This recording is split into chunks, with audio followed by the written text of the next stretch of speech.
There are so many ways to save on summer grilling favorites at Whole Foods Market. Invited to a potluck? Bring 365 by Whole Foods Market wild-caught salmon burgers. They go from frozen to perfectly grilled in minutes. Find classic sides for less with 365 brand organic frozen corn on the cob and kettle-cooked chips. And as always, look for hundreds of yellow sale and low price signs on aisle after aisle. Save at Whole Foods Market in-store and online. Afila One, a whole new electric car from Sony Honda Mobility. Intelligent presence accompanies every mile. Let your Afila One drive or take the wheel yourself. Immerse yourself in cinematic visuals and 360 spatial sound. When you move with Afila One, the journey is a wonderful destination. Afila One, Wonderbound.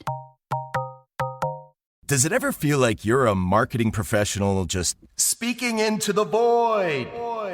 Well, with LinkedIn ads, you can know you're reaching the right decision makers. You can even target buyers by job title, industry, company, seniority, skills. Wait, did I say job title yet? Get started today and see how you can avoid the void and reach the right buyers with LinkedIn ads. We'll even give you a $100 credit on your next campaign. Get started at linkedin.com/results. Terms and conditions apply.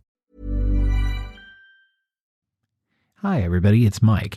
You're about to hear part one of a two-part interview that I did with Jack Ward on Pussy Willows and Cattails. The first part of the interview will be coming out a day or two before the Christmas holiday of 2023. The second part will be coming out right after the new year. First guest of the evening is truly a poet. He's an artist. He is a friend and an inspiration to anyone who I think who has ever played the guitar or tried to write poetry. Would you please welcome Gordon Lightfoot?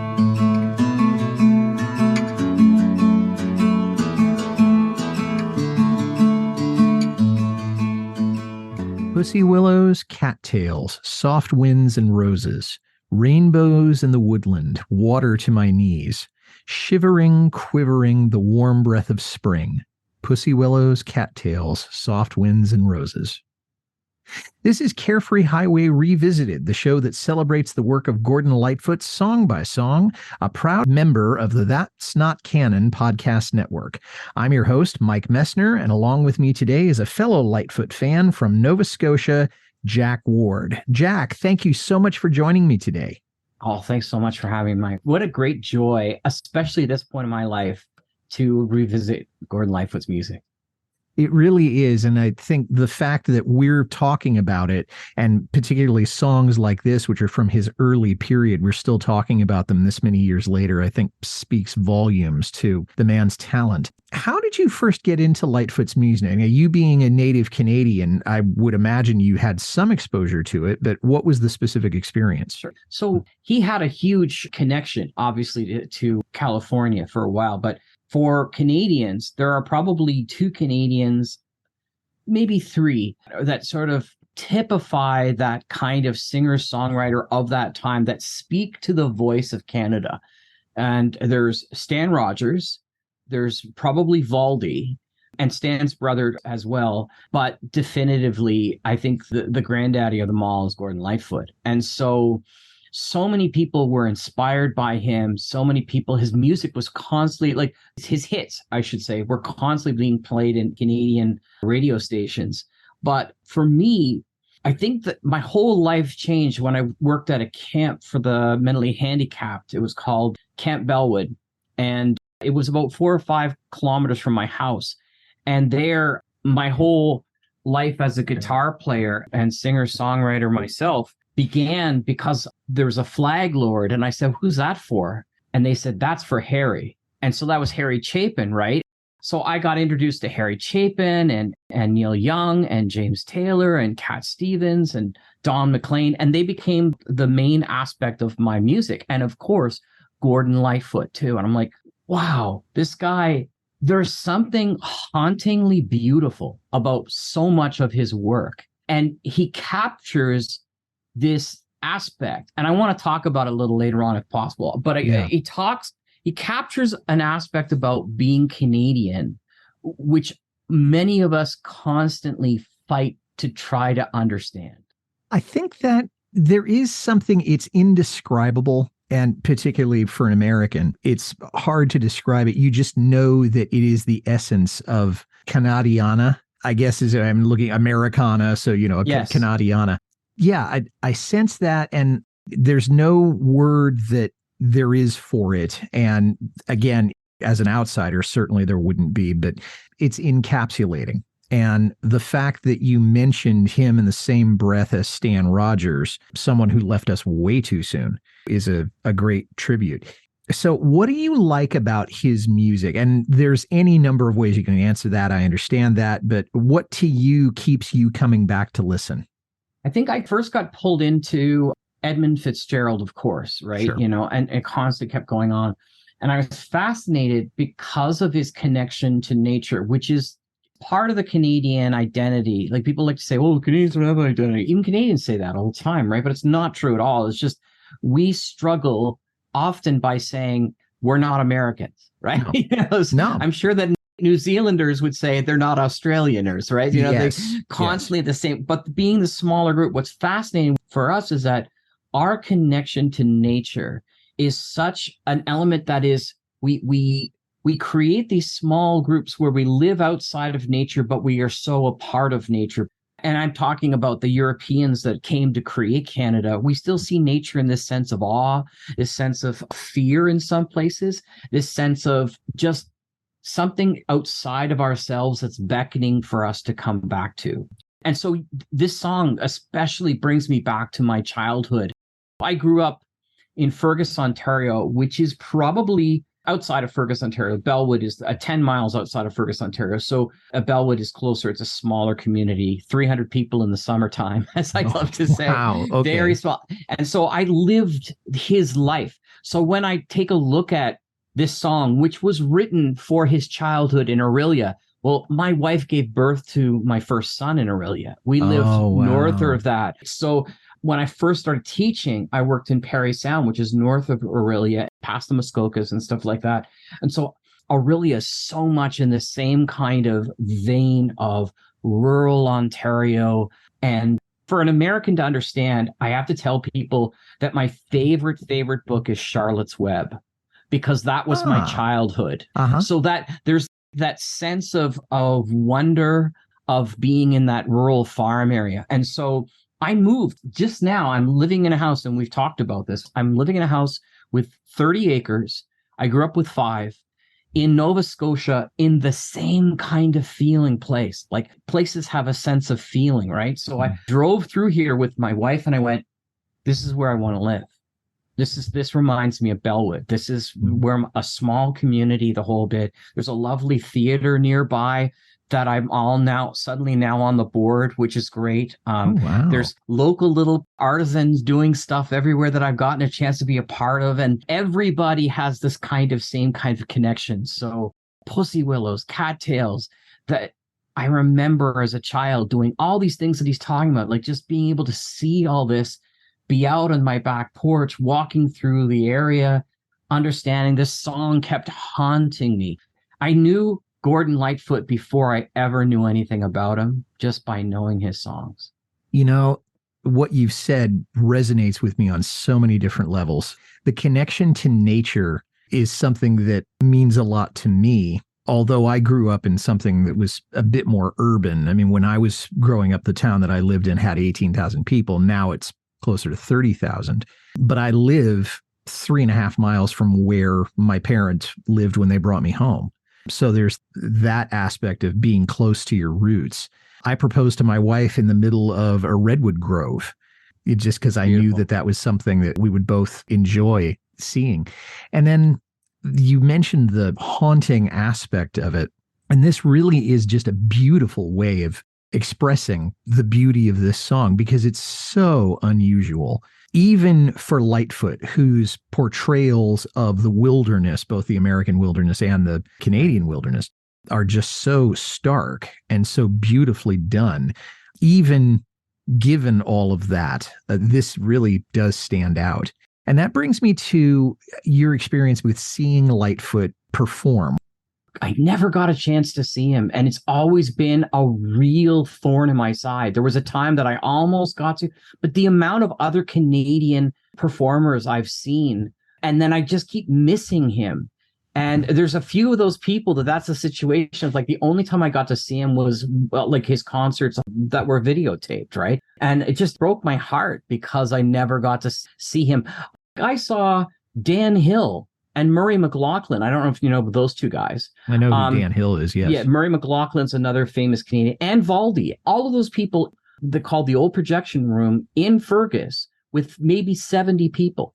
That's it. And they just came and performed by themselves on stage, right? And I did a lot of folk festivals, right? And I performed there as well, and I worked in many. I performed on the stage with Sarah McLachlan back in early 80s when she was just getting started kind of thing. Wow. We did a show where all the performers got to play. That was in Guelph, Hillside Festival. I've seen Garnet Rogers live doing his historic trilogy, and there are a few things that you will never get back. I will never get back that opportunity. I remember friends of mine that I taught with, and they saw me perform. I opened for James Keelahan. I don't know if you know him. I highly recommend you go and look for especially his first album, My Skies. He was an award-winning and fantastic performer. And I opened for him, and my friends came to me and they said, "Oh, you would have loved Toronto back in the day," because they were older than I was. And they used to see him perform in Toronto in the 60s on a regular basis. And I was just so jealous that scene, I was way too young for that. Yeah. I was born in the late 60s, right? So I just missed that stuff. But I didn't get to this stuff until the 80s when I was in my teens. And by then he had become so popular. He was mostly in the States. He would come back every once in a while, but he would spend a lot of time in the States for a while. So I ended up missing that stuff. I would always catch whatever show I could find him on, find some interviews, see him perform again, because it really inspired me. Because he didn't play guitar. He didn't write songs like most other people wrote songs. Like Pussy Willow Cattails, there's no real rhyme scheme in it, you know? But you don't even notice because it's so beautifully put together and the words are all there, right? There are lines that are very specific in the whole bit that come through, but that's not what's important, right? It's how it moves along and how it sort of comes back to the beginning of each line. It's just fascinating to me. Yeah, you mentioned the sort of lyrical structure of the whole thing. And yeah, it did just strike me. I mean, this is blank verse may not be the correct term, but there isn't a rhyme scheme in the way that you'd expect typical folk songs to do. This is more of a stream of consciousness more than anything else. So did you ever get a chance to meet the man? I know you never got a chance to see him live, but did you ever get a chance to shake his hand or meet him? No, I would have never washed the hand again. No, it was one of those. And same thing with Harry Chapin, who was another big fan of his. I never got to see him, and I loved Harry's stuff as well. Strangely enough, though, when it comes to Harry, I got to meet his family because his brother owns a park out here in Nova Scotia. And every year on the third week of August, they have the Chapin Family Festival where the whole living family, including his kids who perform, come out and sing all of his songs. So for years on and off, I would go and check those out. But yeah, I feel like I missed out because he was so close in Aurelia. I was like, I think we would have been friends, man. We would have been friends. Yeah, you would have been tight. You were almost neighbors. Because, I mean, now, Fergus, just to give us a sense of the geography, how far is Fergus from Aurelia? So, like I said, I live 10 miles from Fergus. It took me an hour to take the bus ride to school every day. Oh, wow. So it was kind of fun. So I lived in the country that way. But Fergus would probably be, instead of going by miles, I'd have to tell you by, it'd probably be an hour and a half drive. Okay. So I'm thinking maybe not quite the distance between San Jose and Sacramento. Right. You know, in terms of California. Okay. Because you have Toronto as the main center, right? Yeah. And if you go north of Toronto for about 45 minutes, maybe almost an hour, you will get to Aurelia. And if you go west and slightly north, you'll get to Fergus or Bellwood, same amount of time, in about an hour or so, something like that. And I have this theory, because I lived in Parry Sound, which is much further north, that where I grew up and where Aurelia is, that there is something super special about rural environments where there's farming communities, because farming communities create culture because they're there for the land. So they'll create churches, they'll create museums, they'll create art galleries, they'll have theaters and stuff like that. You go a little further north where I was in Parry Sound, that community moved 3 times in less than 60 years. The entire community would pick up and move for jobs. So there's like a frontier feeling where it's not quite the same. It was very busy in the summertime because it had all sorts of summer activities around the Great Lakes and stuff like that.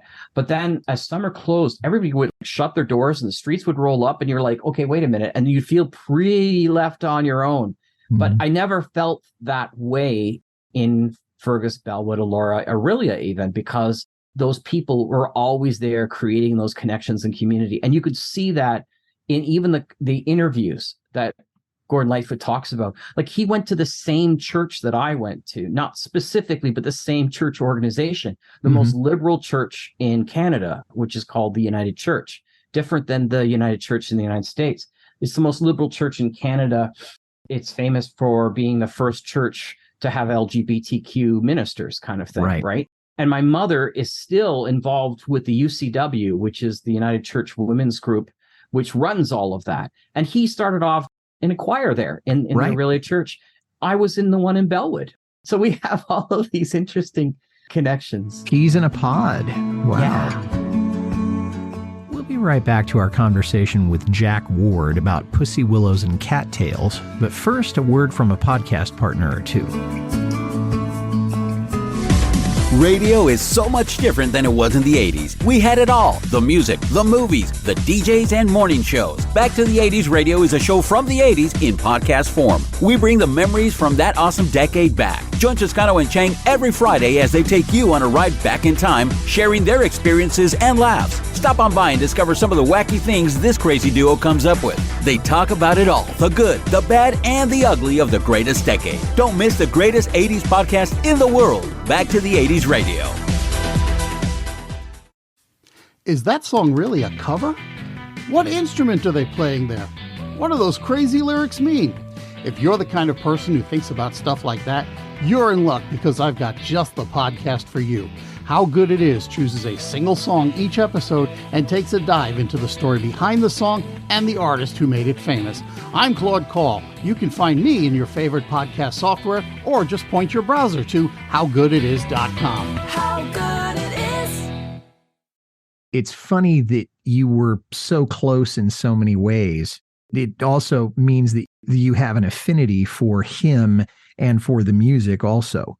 Meeting him notwithstanding, seeing him in concert. And I hate to tell you this too, but there's a certain joy that I take in not breaking the image I have of not ever meeting him. You know what I mean?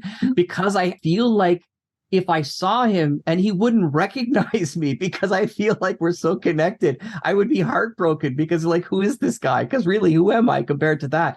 But I've already built up, after listening to this music and playing his music and stuff like that, this friendship between these two, this relationship that we have. It would almost be spoiling it, you know what I mean, to meet him in the same respect. Yeah, and some people say never meet your heroes. And, you know, you have that dynamic between the two of you.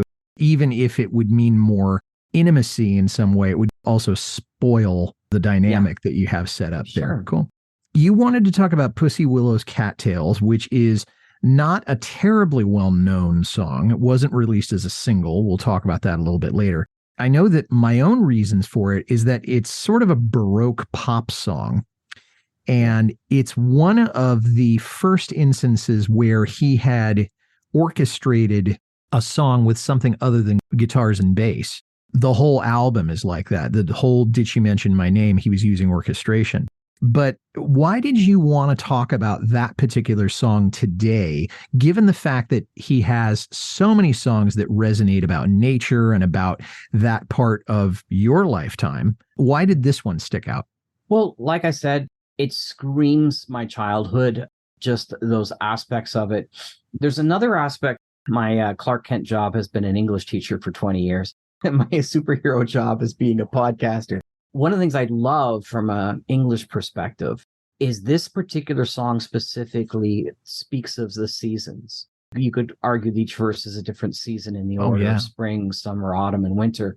And one of my great criticisms is back in my English times that I love. When I went through English literature and I did all these interesting criticisms, and you'd have like Marxist criticisms and Foucault, and you'd have various different criticisms. Certain ones have become really, really popular, and they become sort of like everyday's shorthands. But nobody talks about Northrop Frye's Seasons.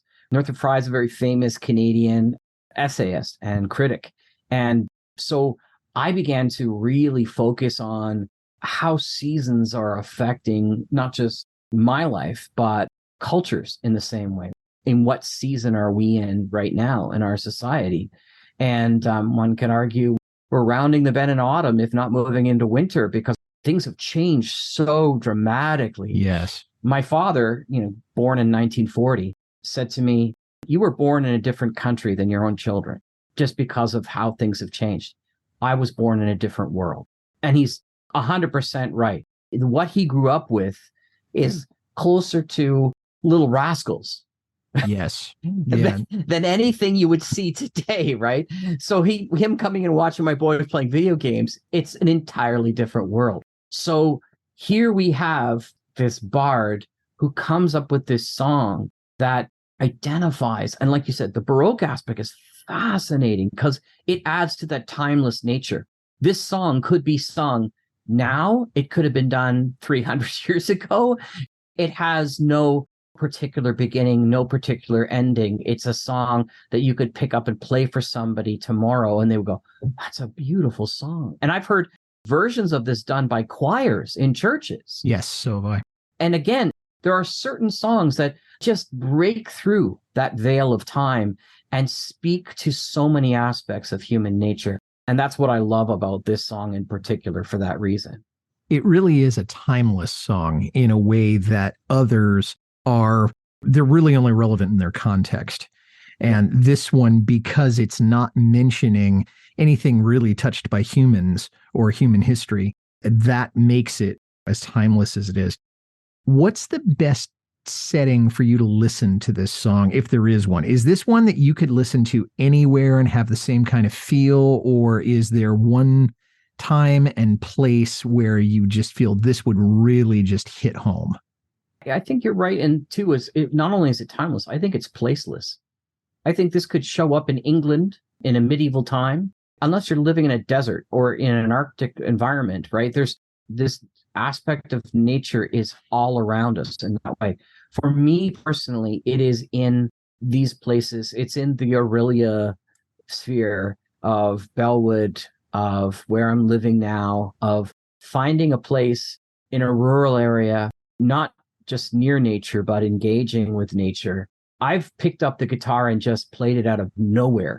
I'll see a pussy willow and I'll just start singing it, right? It's just one of those things that engages that way. When it comes to listening, that's when I put it on. I have it on my phone, of course, and I'll put that along with other songs of that kind of type. Well, I'm really trying to reconnect with just the people that I care most about in the world. So driving around, because I do a lot of driving in rural environments, remembering who I am, remembering the people I love, remembering the people that have left us, and remembering the people that are never going to be gone. Well, this song is playing. Well, this time is revisiting. We have this amazing ability as human beings to continually bring people back from wherever they were, whether they've left us physically through death or just are no longer part of our lives anymore. They still touch us. They still connect with us. Yeah. And the fact that you mentioned something in the rural area, I probably couldn't listen to this if I were in the middle of downtown San Francisco. No, or the same. Some city might take me away, but it wouldn't really have the same impact. I would need to be in the countryside to listen to this. And I could listen to it at any time of the day or night and any time of year. But there are certain places I couldn't listen to it and have the same kind of feeling. I know that I got that feeling just from sitting in the suburb where I live, and that was beautiful. Even though I don't live in the country, of course, but I'm close enough to nature so that I can look at the mountains from my backyard and get that same kind of feel to it. So let's talk a little bit about the song since we've talked a lot about the meanings of it, as you said, it was inspired by his upbringing in Aurelia. And in the complete greatest hit liner notes, he called the place, and I quote, a very idyllic spot. It was classic. A river, a pond, a dam, a stream down below, not much in the way of fish. And then he talks about how there was some industrial development near that. He'd watch the earth moving vehicle salute. That is so small town Ontario. That is such a thing where you've got this counterpoint, because the pussy willows could be in your ditch.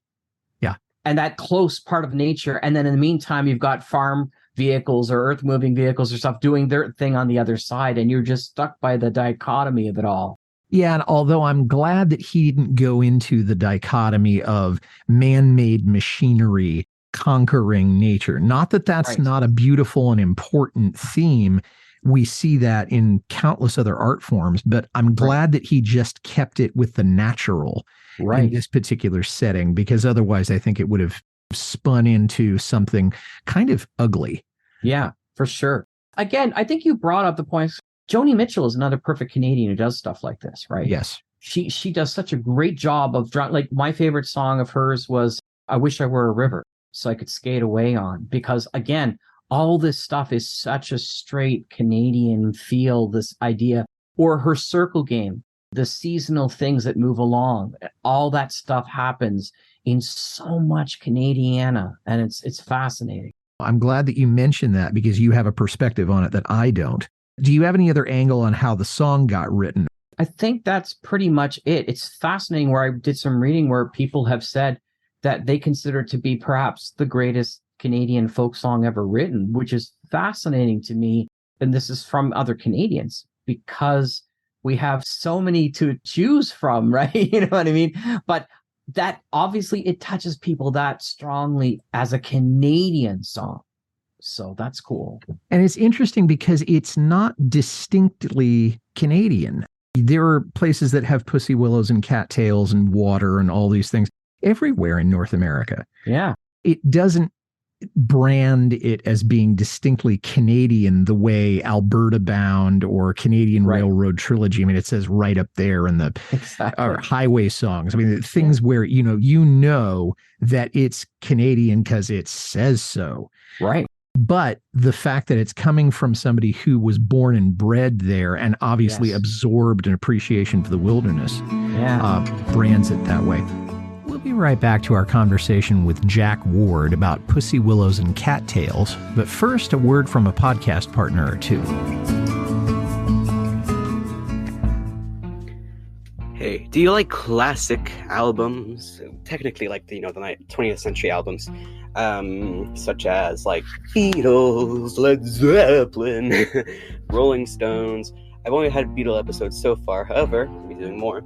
But welcome to my show, or rather, hey, welcome to check out my show.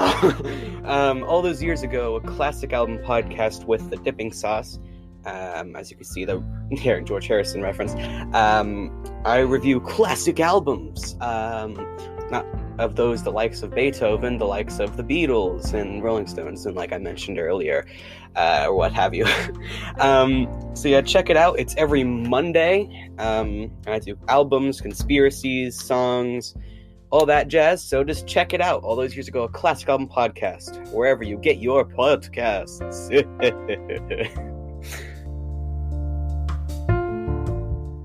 Hello, I'm JT, a lifelong student of the paranormal and the unexplained.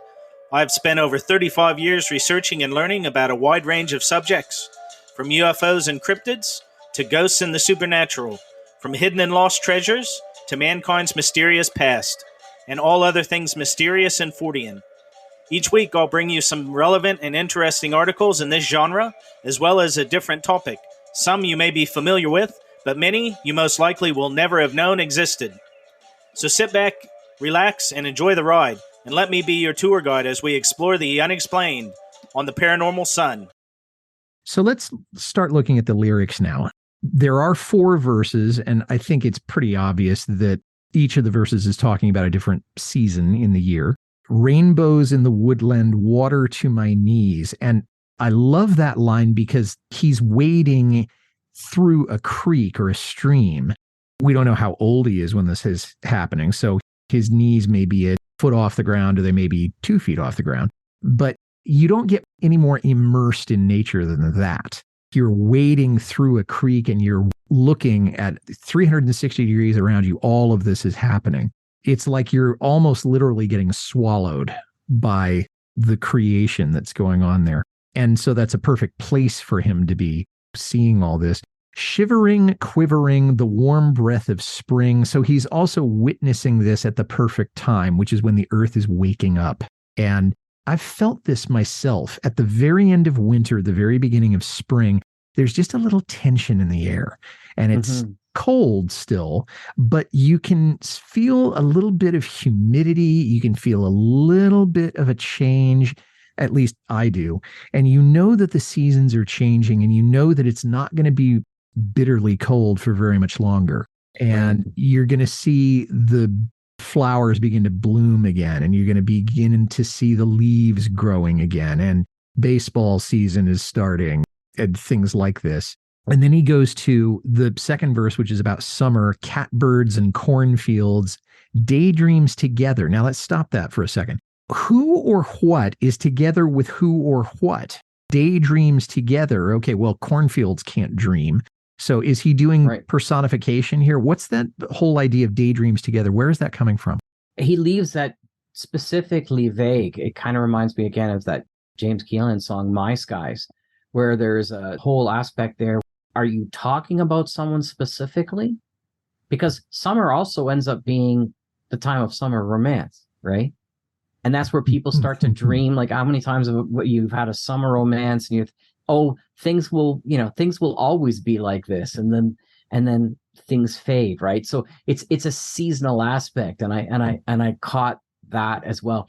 It's another thing too that I think it's worth talking when we talk about seasons. There aren't a lot of places in the world that has full 4 seasons, and I know lots of people will end up moving to Florida and that so they can escape a couple of seasons. Right? But I love 4 seasons. I love winter. I love spring. I love fall. I love summer. I couldn't imagine what life would be like in my life if I escaped and everything was always either sunny or rainy. I would miss out on so much. And I think that, like I said, the seasons become part of who we are. Summer is also that time of growing. Like we talk about, the green of your life in springtime, right? That summer is such a sense of optimism and hope and deep, unbridled, innocent love. And you mentioned the idea of the summer romance, and it's kind of a storybook thing. And I think every young person has had those, even if it's not literally in the summer, where you think this is going to last forever and you're so deeply in love, or think you are so deeply in love that you can't imagine it's ever going to change. And then, of course, it does, either literally with the changing of the season or just because the season of your life has moved on, or both. Yes. And you can see that in the third line, reveling, disheveling, the summer nights can bring. It's the passion of summer, right? In that respect, you can look at it that way very much. Summer nights can bring so much joy and fun. It feels like you could continue all night long because it never gets cold, right? Yeah. And not only that, but the sun isn't going down until later. So there's more daylight for you to enjoy that. And then the other thing that we skipped ahead on is riding on the roadside, the dust gets in your eyes. And I'm imagining he's riding a bicycle. It's dry. Riding a bike is going to kick up the dust that's there because there's no rain to hold it down. So it's another very faint allusion to childhood.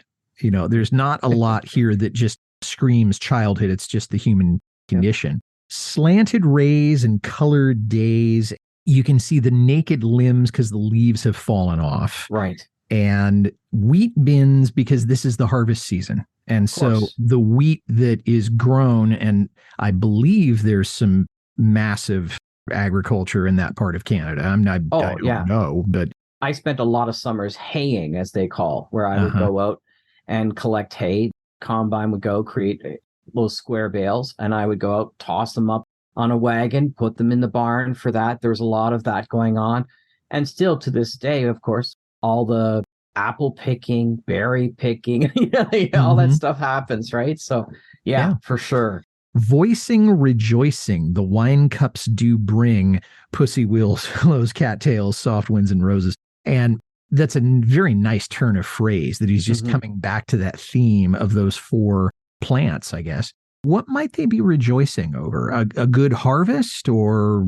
I would say that that's the main thing. Like, it's interesting, the wine cups, because those are often elements of communion as well, right? So those are elements where people talk about, and I don't, not to bring that in, but it's part of the understanding of gratitude that he would have and people have in this area. Is like, not only do we bring this in, but we're also voicing and rejoicing.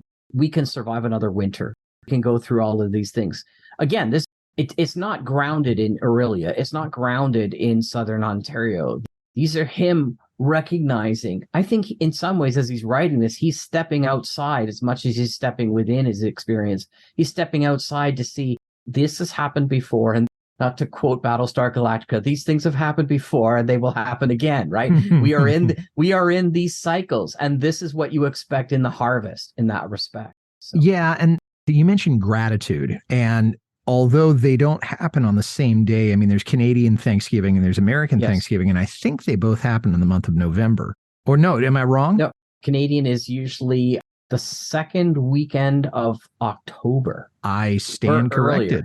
But the whole idea of both those holidays being times for celebration and for gratitude, maybe coinciding with the harvest, maybe not, but certainly a time for gratitude. That was the other 100%. Thing that I thought of. Yeah.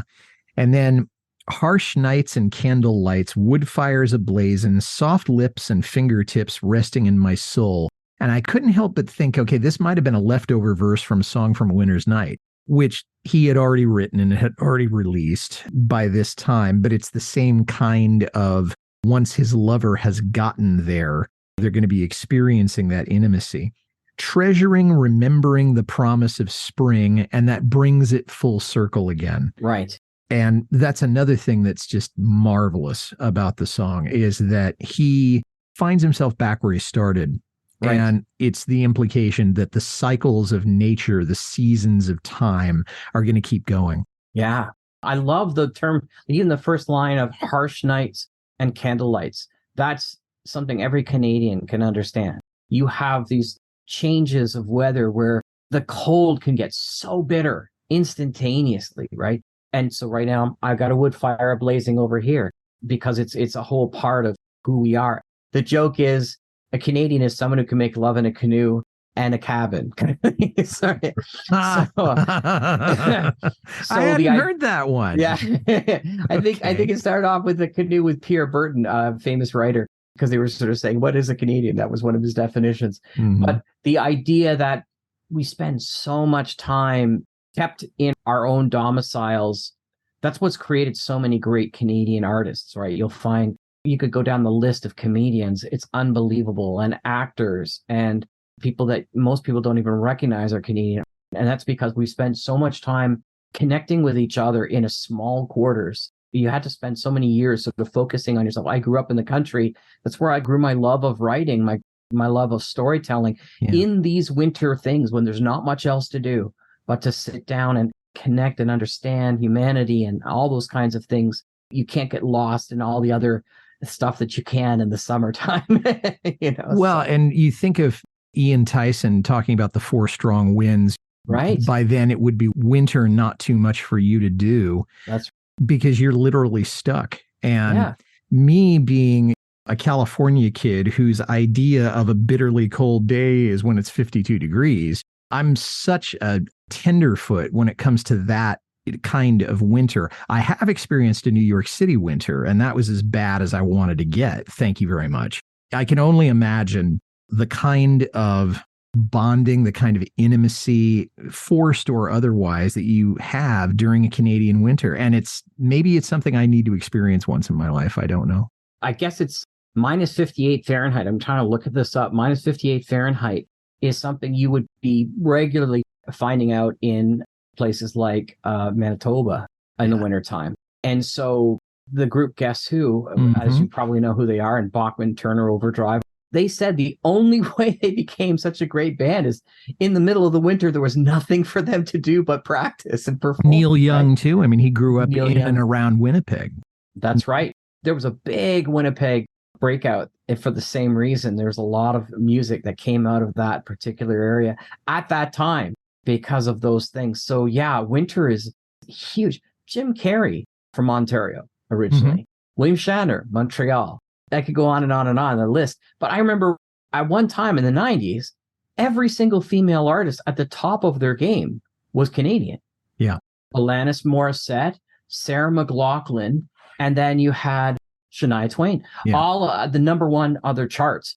And you're like, how is this possible? They're all at the top of all this stuff. And it's this Canadian character of being isolated with nature and a lot of stuff to do. Joni Mitchell being so sick for so long, stuck in her room, learning how to draw, learning how to write music. All of that was a part of her Canadian heritage too and growth. We had a lot of podcasters in the early days. More podcasters, Canadian podcasters did well than anywhere else in the world at one point, just for that same reasons. And well, they should have, and still then they still do. And that's all I had for part 1 of this interview. You'll be listening to part 2 in just a couple of weeks. And until then, run for the roses, but don't forget to stop and smell them.